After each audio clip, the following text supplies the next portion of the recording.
Hello, I'm here to walk you through how to create avatar on Facebook. So the first thing you do is you open up the app and you click on your profile picture at the top left corner, and then you click on edit profile.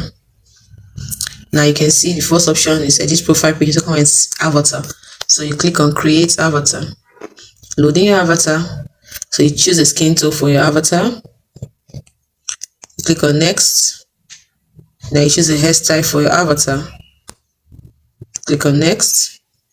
Choose the hair color, the hair color you want. Click on next. The face shape. Choose the face shape you want. It can be wide, it can be narrow. You click on next. Choose the outfit. Then you're done.